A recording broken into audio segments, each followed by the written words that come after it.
Okay, jeg har valgt at besvare problemstillingen, hvilken betydning havde de naturvidenskabelige opdagelser fra renæssancen, og hvordan udviklede arkitekturen sig i løbet af renæssancen. Og her på billede 7 i eksamenssættet, der kan man se eksempler på, hvordan verden den sådan blev fremstillet i renæssancen. Og det her, det var sådan i starten af renæssancen, og det her var sådan under renæssancen. Øhm, Inden renæssancen, der var der de her sådan to forskellige verdensbilleder, og det ene, det var det, som Bibelen ligesom havde fremstillet, sådan Bibelens åbenbare sandhed. Øhm, og så var det ligesom det, de gamle grækere havde fremstillet. Altså sådan det her. Øhm,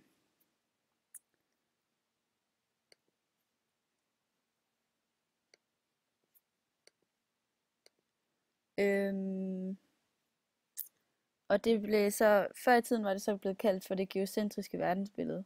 Og det gik ligesom ud på, at det var jorden, der var Guds skaberværk. Og det ligesom var den, der var i centrum. Prøv at vente, jeg bliver lige nødt.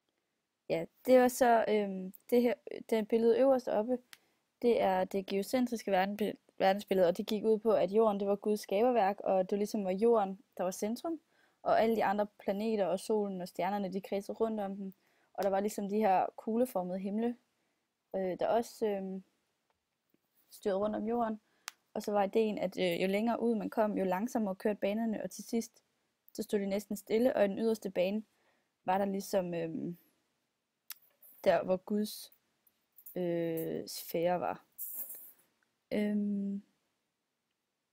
Men så da vi nåede til renæssancen, så blev det her verdensbillede lavet om, fordi at Copernicus han skabte ligesom ideen om det heliocentriske verdensbillede. Og det gik ud på, at det var solen, som der var i fokus, i stedet for jorden. Og derfor så stod solen stille, og alle de andre planeter, de drejede rundt om solen. Og han mente også, at månen den drejede rundt om jorden, og jorden drejede rundt om sin egen akse, og det var også korrekt. Men det var den katolske kirke overhovedet ikke tilfreds med. Og de blev rigtig vrede over ideen om den her idé, fordi at jorden var ligesom Guds skaberværk. Og det var meningen, at den skulle være i centrum i universet, og det var den ikke længere, når det ligesom var solen, der blev lavet om til centrum. Og på den måde så faldt alt, hvad de troede på, ligesom til jorden. Fordi det reducerede jorden til at være en planet blandt andre planeter, i stedet for at være universets centrum. Og det skabte så den her konflikt, fordi at de nægtede simpelthen at acceptere de her opdagelser, som videnskabsmændene gjorde. Det kan man også se her i tekst 2. Tycho Brahe, han var en af dem, der overhovedet ikke brød sig om den. Og han har opdaget ligesom den her stjerne,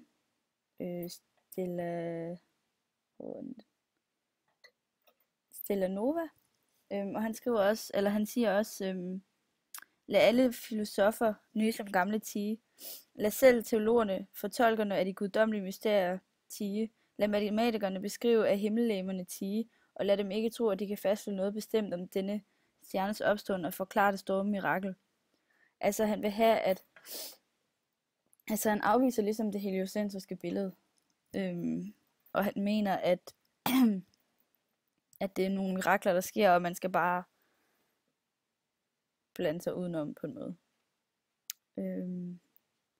Ja. Og så vil jeg gerne besvare, hvordan udvikler arkitekturen sig i løbet af renæssancen. Og man kan se, at det her, det var ligesom før renæssancen, altså i middelalderen.